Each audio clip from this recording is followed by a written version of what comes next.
एक जंगल में बहुत से जानवर रहते थे। उसमें हाथियों का एक झुंड था। इसी झुंड की सरदार एक हथिनी थी, जिसका नाम मालिनी था। वह काफी समझदार और नेक दिल थी। अपने झुंड के सभी छोटे बड़े सदस्यों का ध्यान रखती थी। झुंड जब भी खाने या पानी की तलाश में जाता, मालिनी सबसे आगे चलती थी।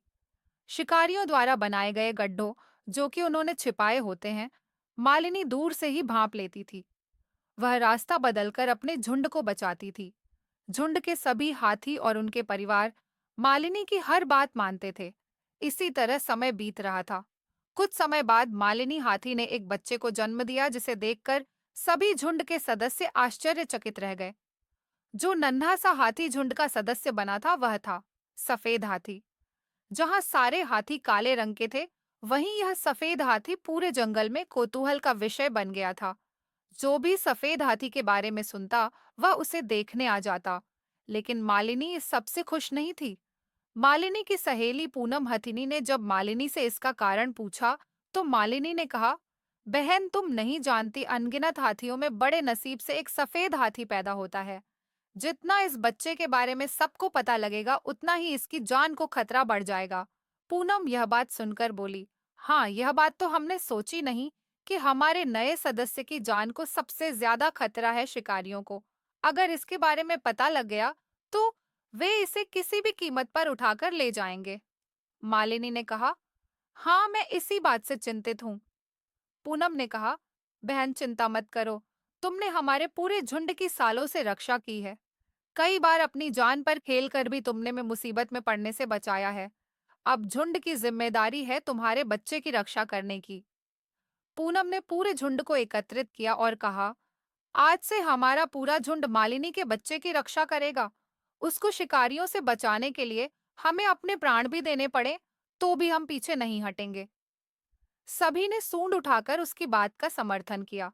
अगले दिन से जब भी झुंड खाना लाने या पानी की तलाश में जाता, चार हाथी नन्हे सफेद हाथी की रक्षा के लिए रुक जाते थे, और बाकी सदस्य उनका भी खाना और सूंड में पानी भरकर लाते थे। लेकिन धीरे धीरे ये बात शिकारियों को पता लग गई कि जंगल में एक सफेद हाथी ने जन्म लिया है। शिकारियों में सबसे प्रमुख था रारबट, जिसके पास आधुनिक हथियार थे। रारबट ने अपने साथियों को इकट्ठा किया और कहा, साथियों, मैंने विदेश में बात कर ली है। अगर हम किसी तरह उस छोटे सफेद हाथी को चुरा लाएं, तो उसकी इतनी कीमत मिलेगी कि आगे हमें शिकार के लिए जंगल में भटकना नहीं पड़ेगा। रारबट की बात सुनकर सभी बहुत खुश हो गए। उन्होंने प्लान बनाना शुरू कर दिया कि कैसे हाथियों को चकमा देकर सफेद हाथी के बच्चे को चुराया जाए। अगले दिन से कुछ शिकारी छिप छिप कर हाथियों पर नजर रखने लगे। हाथी इस सब से बेखबर अपने आप में मस्त रहते थे।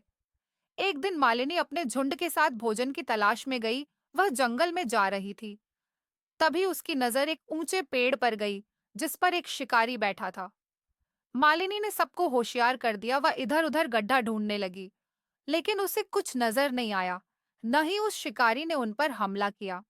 मालिनी एक एक कदम फूंक फूंक कर रख रही थी कि कहीं शिकारियों ने कोई जाल तो नहीं बिछा रखा है। लेकिन जब कुछ ऐसा नहीं मिला, तो मालिनी ने वापस जाने का फैसला किया। वापस आकर मालिनी ने सबको बुलाया और कहा, आज जो हुआ, उससे एक बात समझ में आ गई कि शिकारी हम पर हमला नहीं कर रहे, न ही हमारे लिए जाल फैला रहे हैं। वे हम पर नजर रख रहे हैं। शायद वे मेरे बच्चे को चुराना चाहते हैं। तभी झुंडे हाथी ने कहा, अगर ऐसी बात है, तो हम कल से उन शिकारियों को देखते ही मार देंगे, जिससे उनमें डर बैठ जाए और वे जंगल में न घुसे। मालिनी बोली, नहीं, इससे तो वो और गुस्से में आ जाएंगे और हाथियों को मारना शुरू कर देंगे। हमें होशियारी से काम लेना होगा। रात के समय मालिनी अपने झुंड के साथ जंगल के राजा शेर के पास गई और उसे सारी बात बताई। शेर ने सारी बात सुनने के बाद कहा, बहन, हम सब जंगल में मिलजुल कर रहते हैं। तुम चिंता मत करो। ये बताओ, करना क्या है? मालिनी ने कहा, मैं चाहती हूँ, जब तक मेरा बच्चा बड़ा नहीं हो जाता, तब तक तुम इसे अपनी गुफा में रखो।